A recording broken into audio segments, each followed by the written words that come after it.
네, 오늘 다섯째 날 말씀 같이 나누도록 하겠습니다. 사도행전 4장입니다.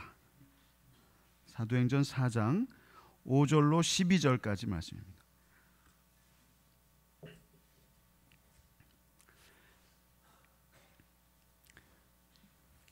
사도행전 4장 5절로 12절까지입니다. 예, 저랑 같이 교독하시겠습니다. 이튿날 관리들과 장로들과 서기관들이 예루살렘에 모였는데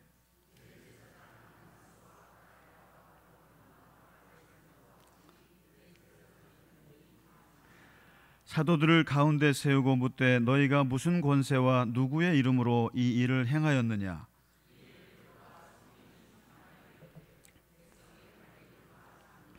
만일 병자에게 행한 착한 일에 대하여 이 사람이 어떻게 구원을 받았느냐고 오늘 우리에게 질문한다면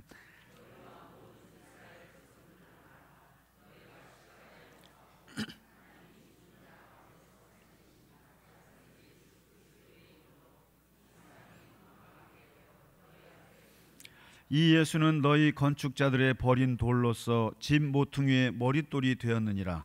다른 이로서는 구원을 받을 수 없나니 천하 사람 중에 구원을 받을 만한 다른 이름을 우리에게 주신 일이 없음이라 하였더라. 아멘. 이번 주에 우리가 십자가 묵상 5가지는 그리스도의 죽음을 이야기합니다. 그리고 그 죽음이 십자가의 죽음이 저주스럽다는 말씀을 첫날 드렸습니다. 원래 사람이 나무에 매달려 죽는 것은 가장 저주스러운 것이란 말씀을 드렸고, 그런데 그 저주의 죽음이 우리에게 생명이 되었고, 첫째는, 둘째는 우리에게 평화와 화평과 평강을, 내적인 평화 또 외적인 관계의 화평, 이런 모든 조화를 주시는 십자가라는 말씀을 드렸고, 그리고 어제는 이 십자가가 우리를 죄로부터 해방하는 해방의 십자가라고 말씀을 드렸습니다. 오늘 이 5째 날에는 이 십자가가 해방을 넘어서 우리의 삶 속에서 구체적인 능력으로 나타나는 것을 말씀을 같이 나누고 싶습니다. 오늘은 주로 이 십자가에 대한 말씀은 사도 바울이 많은 말씀을 하고 있지만 오늘은 베드로의 십자가 체험, 첫 체험입니다. 이 십자가를 베드로로서는 성령을 받고 나서 처음 체험한 내용이 나오는데, 오늘 사도행전 3장 4장이 이 굉장한 사건이 터진 이야기를 기록하고 있습니다. 예수님이 떠나가시고 나서 오순절 성령으로 우리에게 다시 오셨을 때 이 급하고 강한 바람과 불의 혀 같은 그런 역사로 제자들이 성령을 받습니다. 그리고 성령을 받은 증거로 방언이 터지고 그 방언을 가지고 온 세상 사람들에게 복음을 전합니다.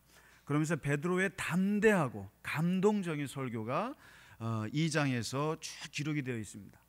얼마나 그 설교가 대단했는지 사람들이 눈물을 흘리면서 우리가 못 박아 죽인 그 예수가 그리스도라는 사실을 깨닫고 회개하면서 3,000명이 회심하는 그런 놀라운 일들이 이제 퍼져나갑니다.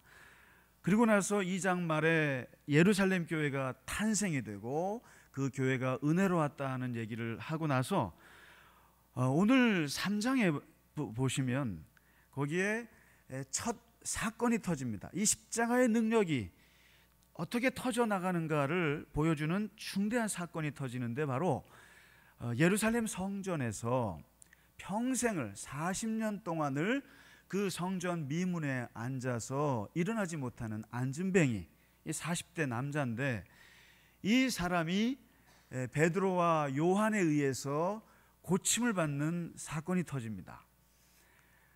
그런데 한번 생각해 보세요. 성전은 예루살렘에 하나밖에 없습니다. 그리고 많은 사람들이 유월절마다 또 안식일마다 성전에서 예배를 드립니다. 근데 40년 동안을 그 미문에 앉아 있는 이 사람은 유명인물입니다. 저 사람은 우리가 40년 동안 그 안진뱅이를 사람들이 보았습니다. 그러니까 항상 지나갈 때마다 아침 저녁으로 그 사람을 보았는데, 이 사람이 어느 순간 베드로라고 하는 사람과 요한에 의해서 고침을 받았다는 거예요. 그러니까 이것은 그 예루살렘의 엄청난 사건이 되어버렸습니다. 많은 사람들의 소문이 터지고, 그리고 엄청나게 몰려오는데, 바로 오늘 3장부터 4장에 걸쳐서 이 40대 남자가 낳은 거에 대해서 핫 이슈가 됐습니다. 예루살렘에. 도대체 이게 무슨 일이냐. 엄청난 파장입니다. 많은 사람들이 그 솔로몬 행각에 모여서 묻습니다. 도대체 어떻게 이 사람이 낳게 되었느냐.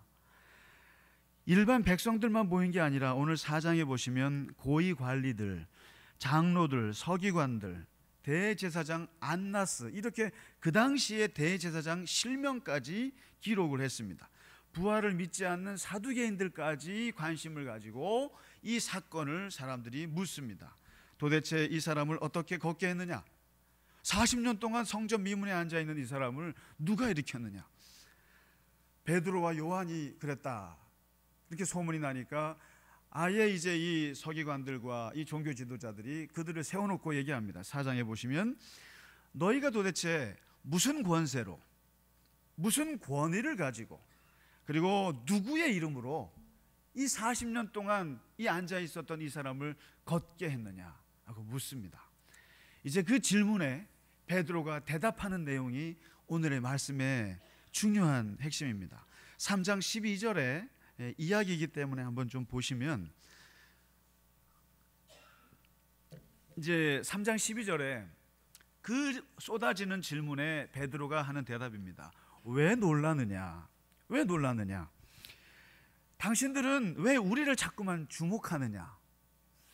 왜 내가 스포트라이트를 받는지 이해할 수가 없다. 우리 개인의 권능과 경건으로 이 사람을 걷게 한 것처럼 왜 우리를 자꾸만 쳐다보느냐? 두 마디 나옵니다. 마치 내가 날 때부터 무슨 용한 기운이 있어서, 그리고 내가 무슨 대단한 기가 센 사람이어서 손만 대면 사람들을 고치는 재주가 있는 것처럼 나를 쳐다보느냐? 왜? 또 한 가지는 내가 무슨 매일같이 철야기도 하고 금식기도 해서 엄청나게 경건해서 기도를 많이 해서 이 사람을 고친 것처럼 나를 왜 쳐다보느냐? 마치 나에게서 무슨 용한 기운이 나가서 사람을 고친 것처럼. 그럴 만도 하죠. 40년 동안 주저앉아 있었던 사람을 일으켰다는 건 대단한 일이죠. 병원엔 안 가봤겠습니까? 그런데 마치 너희들은 나에게 무슨 권능이 있는 것처럼 생각하고, 마치 나에게 무슨 기도를 많이 해서 이렇게 고친 걸로 생각하는데, 천만의 말씀이다. 마치 내 몸에서 무슨 기가 빠져나가서 이 사람을 고친 것처럼 생각하는데 아니다 이거죠. 그러면서 설명을 합니다. 복음의 캐리그마, 핵심을 얘기해 주고 있는데 뭐라고 말하냐면은, 또다시 3,000명을 회개했을 때 그 말씀을 요약해서 말씀합니다. 너희가 예수를 빌라도에게 넘겨주었고, 너희가 예수를 거부했고, 대신 살인자 바야바를 살려줬는데, 그럼으로써 너희가 생명의 주를 죽였지 않느냐? 죽였다.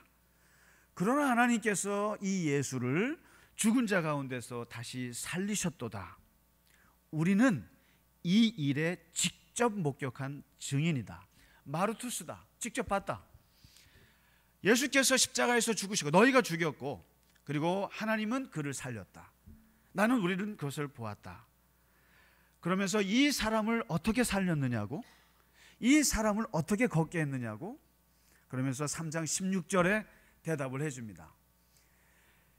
너희가 죽인 예수 그리스도, 그리고 그를 살리신 하나님, 우리는 그것을 본 증인인데 어떻게 살렸느냐, 어떻게 일으켰느냐? 첫 번째 두 가지를 얘기하는데, 첫 번째 중요한 말씀이 믿음이다 이렇게 합니다. 믿음이다.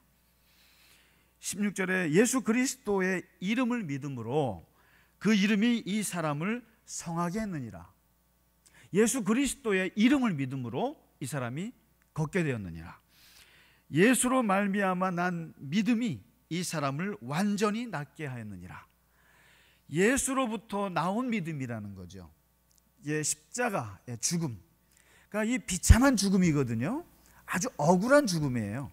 불쌍한 죽음인데 이 십자가에 죽으신 예수로 말미암아 믿음이라는 게 생겨났다. 믿음이 생겨났고, 근데 그 믿음이 이제는 그분의 이름을 믿는 믿음으로 나타났다. 그리고는 4장 10절에 이어서 다시 말합니다. 또 말하기를 너희가 십자가에 못 박고 하나님이 죽은 자 가운데서 살리신 나사렛 예수 그리스도의 이름으로 이 사람이 건강하게 되었다. 여기서부터 새롭게 나오는 말이 나옵니다. 바로 이름이라는 말이 등장합니다. 이름. 이 이름을 믿음으로 이 사람이 건강하게 되었다. 이렇게 얘기합니다. 그리고 11절에 이것은 마치 건축자가 버린 돌이 집 모퉁이 돌이 된 것과 같다. 너희들은 볼품도 없어서 그리고 쓸데없어 가지고 아무 필요 없어서 그냥 건축자들이 휙 집어던진 돌이 웬걸, 이 돌이 그 집에 없어서는 안 될 모퉁이 돌, 주춧돌이 되었다.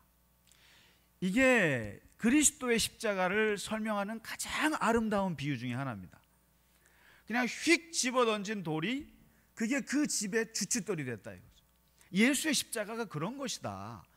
예수의 십자가는 너희들이 그냥 아무 볼품 없고 그냥 아무 필요 없고 거추장스럽고 거리끼는 것이어서 그냥 집어던져 십자가에 달아 죽였는데, 하나님은 그 집어던져버린 예수의 이름을 정말 인간 구원의 가장 중요한 주춧돌, 인간 인생의 가장 중요한 지렛대, 인간의 운명에 있어서 구원에 있어서 없어서는 안 될 가장 소중한 그 이름으로 만들어 주셨다.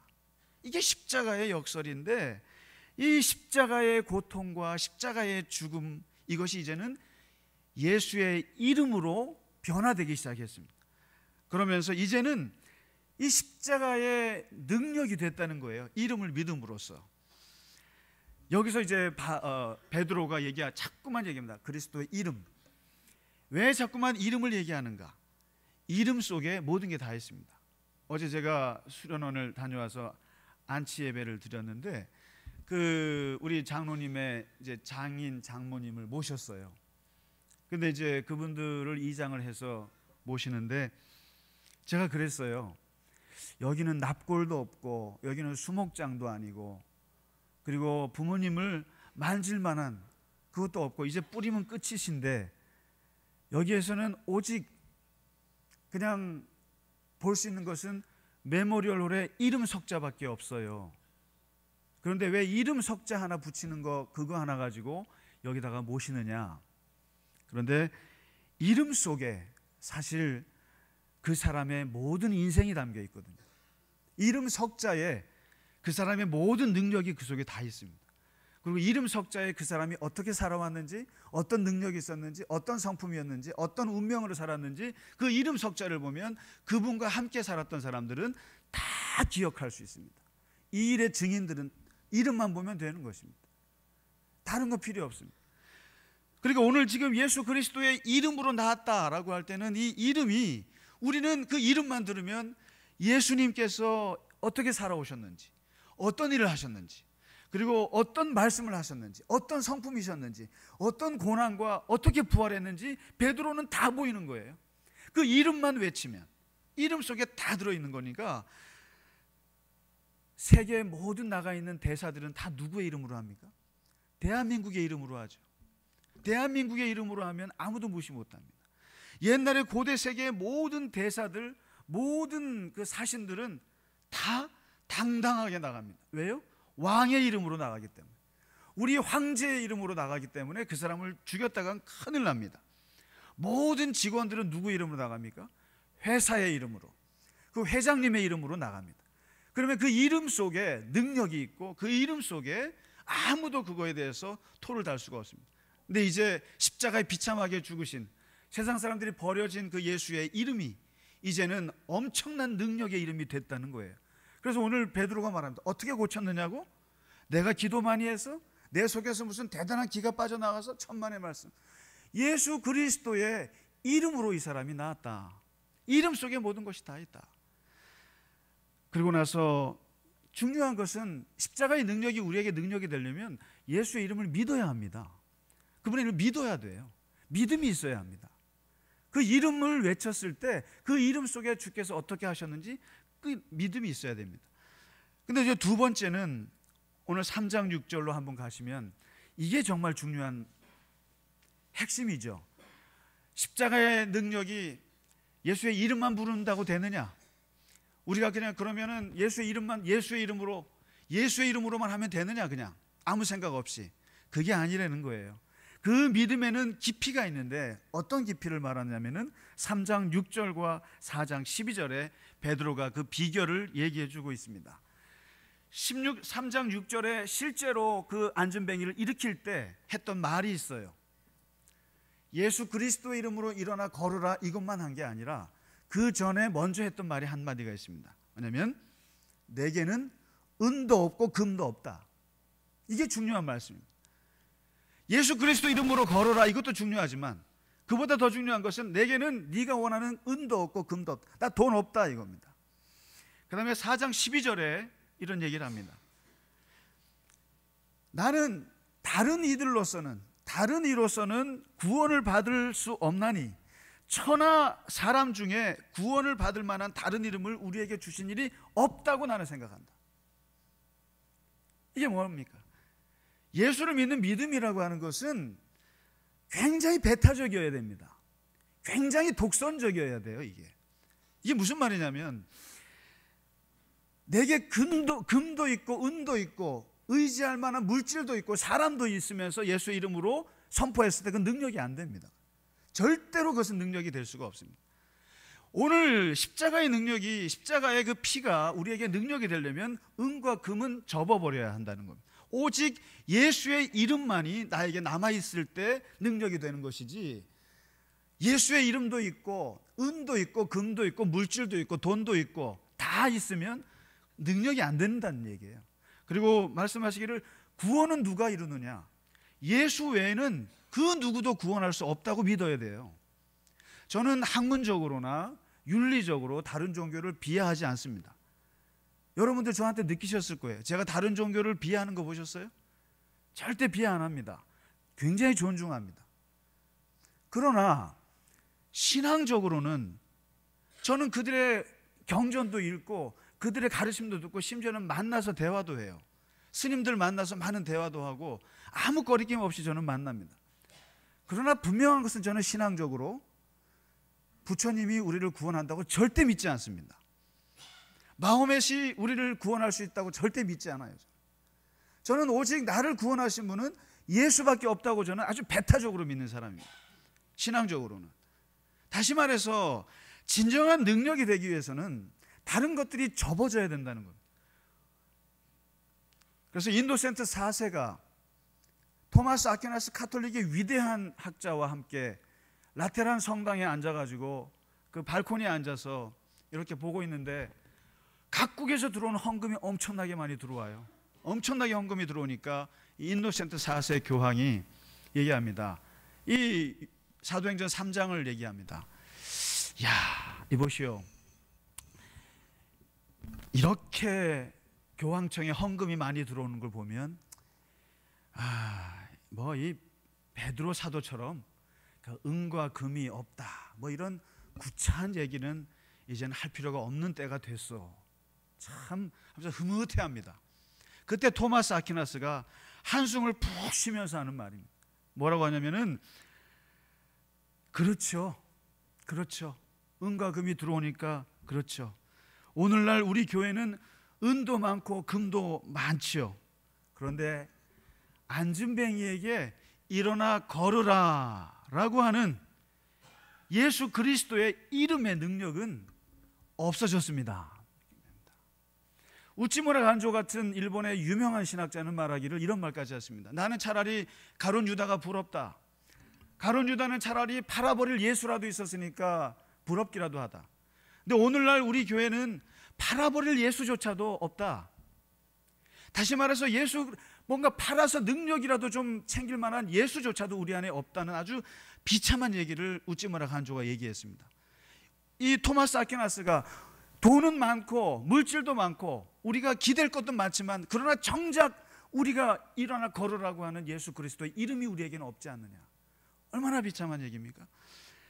저는 분명하게 하나님의 능력이, 십자가의 능력이 우리에게 능력이 되려면 그분밖에 믿을 상황이 안 돼야 된다고 생각합니다. 부모님도 믿을 수 있고 누구도 빽이 있으면 그것은 하나님의 능력은 안 된다고 생각합니다. 그래서 여호사밧 왕이 왜군이 쳐들어왔을 때, 그 이방이 쳐들어왔을 때 그가 했던 기도가 있지 않습니까? 우리는 대적할 능력이 없고 어떻게 해야 할 방법도 모르겠고 오직 주만 바라보나이다. 이게 하나님의 능력을 불러일으키는 기도죠. 능력도 없어야 됩니다. 그리고 방법도 없을 때, 오직 주만 바라볼 수밖에 없을 때, 그건 십자가의 능력이 되는 거죠. 바라볼 게 많아요. 부모님도 의지할 수 있고 사회도 의지할 수 있고, 바라볼 게 많으면 하나님, 그러면서 하나님 바라봐서는 안 된다는 거죠. 오늘 베드로가 분명히 말합니다. 은과 금은 나는 없다. 예수밖에 없기 때문에 그것이 능력이 되는 것이고, 다른 이로서도 구원받을 것 같으면 나는 너를 못 일으킨다. 나는 오직 예수 외에는 구원할 자가 없다고 믿는다. 그랬을 때 오늘 40년 된 안준뱅이를 일으켰다는 사실입니다. 이 십자가가 우리에게 능력이 될 줄로 믿습니다. 오직 정말로 기도하고 우리가 정말 하나님의 능력을 바라고 싶으면 다른 건 포기해야 됩니다, 사실은. 그러니까 그냥 이것도 하고 저것도 하시면 다 의지해서 하시고요. 그러나 정말 하나님의 능력이 우리에게 오기를 원한다면 다른 건 접어야만 하나님께서 올곧이 역사할 줄 믿습니다. 이 십자가의 능력이 오늘 베드로를 통해서 우리 모두에게 임하게 되기를 간절히 바랍니다. 우리 다 함께 찬송가